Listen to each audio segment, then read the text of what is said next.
Escolaridade ou formação. Que cursos que essa função precisa ter para que ela consiga ter um bom desempenho? Em alguns casos, a formação é pré-requisito. Por exemplo, para você ser um engenheiro, você necessariamente precisa ter o curso de engenharia completo. Em alguns casos, a gente vai trazer para sugestões ou o que seria o ideal, né? Então, dicas para descrever a formação. Transcreva a sugestão do colaborador para a formação da posição que normalmente vai ser a que ele mesmo possui e leve em consideração a formação que ele mesmo possui, tá? Dificilmente ele vai dizer, eu tenho um curso superior, mas eu acho que precisa de uma pós-graduação, se ele não tem. Porque o medo dele é o seguinte, como é que eu vou dizer que preciso de uma coisa que eu não tenho e vão achar que eu não estou apto para a função? Acontece muito, tá? Então, leve em consideração isso, mas anota lá a sugestão dele. Sugira uma formação ideal para posterior alinhamento com o gestor da posição. Então, você vai considerar a opinião dele, sim, mas pode ser que ele diga, mas nem precisa, para ser um engenheiro, nem precisa de engenharia completa. Mas para fazer isso pode ter só o ensino médio. E aí você considera isso, mas coloca o teu critério nisso, coloca o teu olhar sobre isso, tá? E sempre que possível, especifique qual curso ideal para exercer aquela posição. Então, eu estou lá descrevendo um analista contábil, eu não vou colocar superior completo só. Eu preciso de alguém que tenha um superior completo em contabilidade, né? Eu vou estar falando lá de, de RH e vou trazer, não que isso não aconteça, né? Hoje acontece muito essa questão de um engenheiro que trabalha no RH, mas pensando assim, eu preciso de um engenheiro elétrico, a descrição é do engenheiro elétrico. Eu vou lá chamar um engenheiro civil e vou aceitar um engenheiro civil para ser um engenheiro elétrico? Não. Então, especifica bem essa formação sempre que possível, tá? E ao definir escolaridade mínima, entenda que pessoas podem estar abaixo dela e que você terá que criar um plano de ação para elas.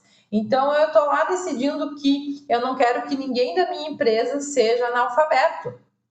Mas você vai lá identificar no levantamento lá do perfil dos colaboradores, você vai ver que tem pessoas que são analfabetas.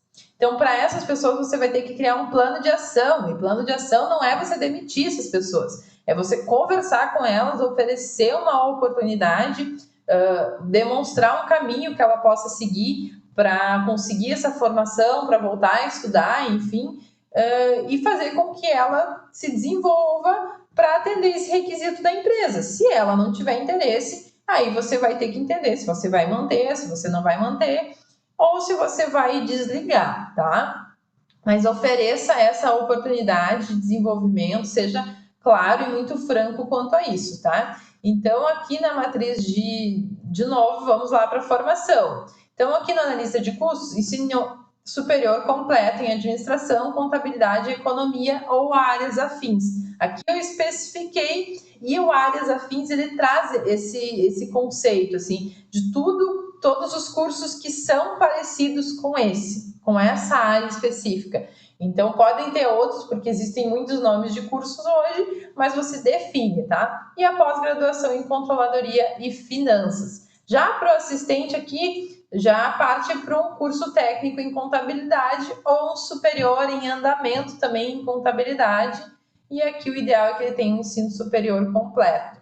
Analista contábil. Está vendo que aqui é ensino superior completo em contabilidade. Não é administração, não é economia ou áreas afins. É em contabilidade, extremamente específico, tá? E assim vai evoluindo para todas as outras formações também. E aqui a gente tem uma outra matriz que tem uma formação assim mais branda, né? Então, em alguns casos a gente ensino médio completo. Esse caso aqui, por exemplo, tem um que é o porteiro, que nessa empresa, ensino médio completo. Eu vou te dizer que, sei lá, 40% do quadro não tem ensino médio completo dessa empresa. Então, a empresa fez um plano de capacitação para adequar essas pessoas, porque ela não quer demitir as pessoas em função disso, quer incentivá-las. Então, no momento que você define o tipo de coisa dessas, todo o novo candidato que você for buscar em mercado precisa ter ensino médio completo, porque você está colocando isso na formação mínima, isso é o mínimo.